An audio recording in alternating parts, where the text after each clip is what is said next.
Nas décadas passadas, iniciativas que privilegiaram os veículos motorizados trouxeram como consequência um trânsito agressivo para o pedestre. Mas há um movimento da sociedade para inverter isso. Nas grandes cidades, a lentidão e o estresse no trânsito são rotina.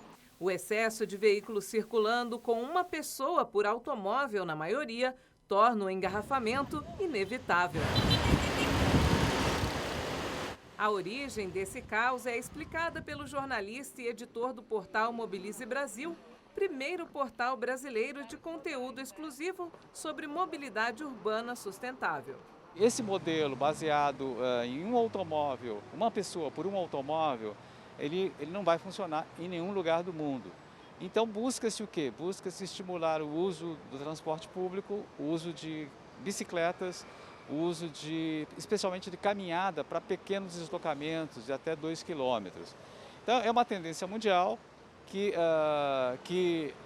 busca reverter, como eu disse, uma coisa que começou lá no início do século XX. Quando o automóvel surgiu, e que parecia ser a solução para todos os problemas, houve uma pressão da indústria automobilística e dos primeiros engenheiros de trânsito para criar uma condição de fluidez do trânsito, de melhorar a situação do trânsito.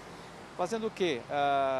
Abrindo avenidas mais largas, melhorando o pavimento e eliminando aqueles obstáculos que atrapalhavam a circulação do automóvel. Até hoje, a engenharia de tráfego privilegia os carros. O tempo semafórico é um exemplo.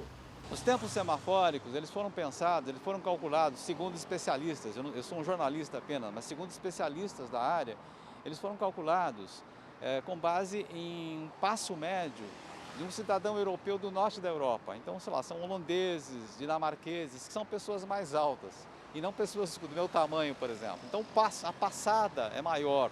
O tempo de travessia de uma rua, de uma pessoa com uma estatura maior, é muito menor, ele consegue dar passos maiores. E no Brasil, a média das pessoas ainda é uma média relativamente baixa, então o tempo de travessia é maior mesmo. E esses tempos semafóricos, eles precisariam ser revistos para permitir que os pedestres pudessem fazer as travessias de forma confortável. A mobilidade a pé traz vários benefícios para o cidadão e para as cidades além da economia. A manutenção da saúde na caminhada, a despoluição e a redução do tráfego pesado são apenas alguns dos benefícios. Mas para reconquistar esse espaço, que já foi de quem anda, há necessidade de todo um trabalho de conscientização e legislação.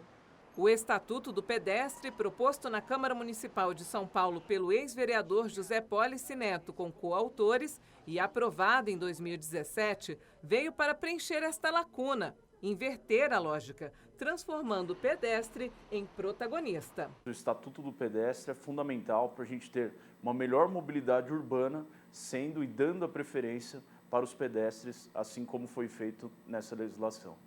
E no texto da lei nós apontamos de onde deveriam vir esses recursos, quais eram as dotações orçamentárias que deveriam ser destinadas para a manutenção e a criação, na verdade, do Estatuto do Pedestre.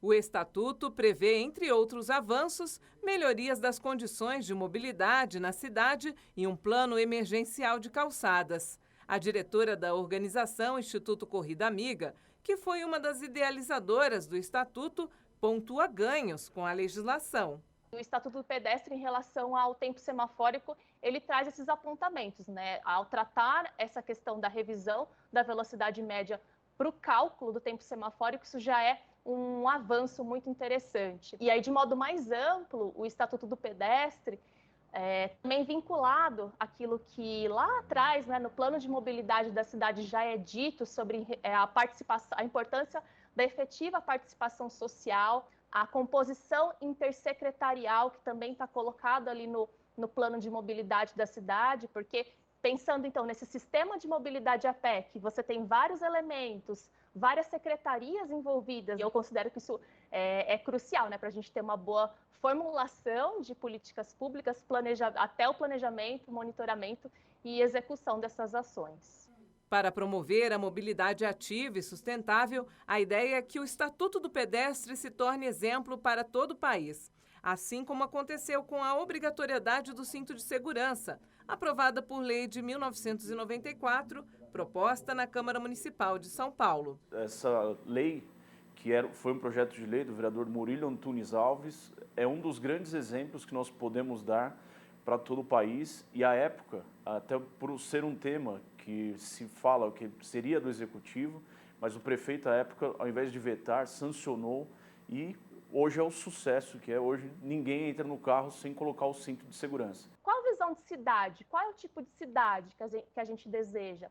Essa cidade mais sustentável, essa cidade que realmente ela olha para as pessoas, que ela é desenvolvida a partir das pessoas e não a partir de uma visão do transporte individual motorizado? A perspectiva é que a gente tenha, no futuro breve, a gente tenha muito mais condições de circulação de pedestres, de ciclistas, enfim, de pessoas em transporte público do que em automóveis, porque já se mostrou que o automóvel, nessa escala de bilhões de automóveis circulando pelo mundo, ele gera muitas mortes,